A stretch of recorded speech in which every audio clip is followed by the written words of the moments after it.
ഇടുക്കിയിൽ വന്നിട്ട് ഞങ്ങൾ അന്നത്തെ ദിവസം സ്റ്റേ ചെയ്തെന്ന് പറഞ്ഞില്ലേ. അപ്പം എന്തിനാ വന്നതെന്നൊക്കെ കഴിഞ്ഞ വീഡിയോയിൽ ഇട്ടിട്ടുണ്ടായിട്ടാ.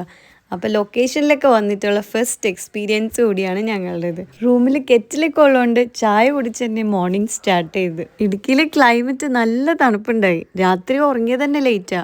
അതുകൊണ്ട് തന്നെ നേരം വെളുത്തപ്പോൾ കണ്ണു പറയാൻ നല്ല പാടുണ്ടായിരുന്നു. അപ്പോൾ അവനാണെങ്കിൽ തണുത്തേക്കാരനാണ്, കുളിച്ചൊന്നുമില്ല. അപ്പം ഞങ്ങൾക്ക് ഫുഡ് വന്നിട്ടുണ്ട്. ഫുഡാണ് ഏറ്റവും വലിയ കോമഡി.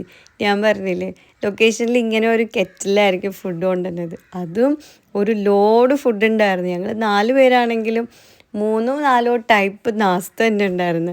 കറികളും എഗ്ഗും ശരിക്കും കണ്ടിട്ട് ഭയങ്കര എന്തൊക്കെയോ പോലെ ഫീൽ ചെയ്യുന്നുണ്ടായി. ഞങ്ങൾ നല്ല രീതിയിൽ തന്നെ ട്രീറ്റ് ചെയ്ത് ഞങ്ങളെല്ലാവരും കൂടി ഒരുമിച്ചിരുന്ന് തന്നെ ഭക്ഷണമൊക്കെ കഴിച്ചിട്ട് അടിപൊളി റാഹത്തായിരുന്നു ഭക്ഷണമൊക്കെ. അങ്ങനെ മനസ്സും വയറൊക്കെ ഒരുപോലെ നിറഞ്ഞ്.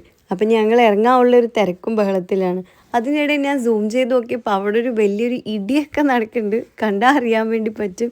എനിക്കാണെങ്കിൽ തിരിച്ച് ഇറങ്ങുമ്പോഴേ റൂമിൽ എന്തെങ്കിലും വെച്ചിട്ടുണ്ടാ ഇല്ലേ എന്നൊക്കെ ചെക്ക് ചെയ്തിട്ട് നമ്മൾ ഇറങ്ങുള്ളൂ. ഇതിനു മുമ്പും ട്രിപ്പൊക്കെ പോകുമ്പോൾ എൻ്റെ പല സാധനങ്ങളും ഇതുപോലെ മറന്നു വെച്ച് പോയിട്ടുണ്ട്. അതുകൊണ്ടാണ്. അപ്പം ഞങ്ങൾ ഇടുക്കിയിൽ ക്ലൗഡ് ബേ എന്ന് പറഞ്ഞ ഹോട്ടലാണ് താമസിച്ചത്.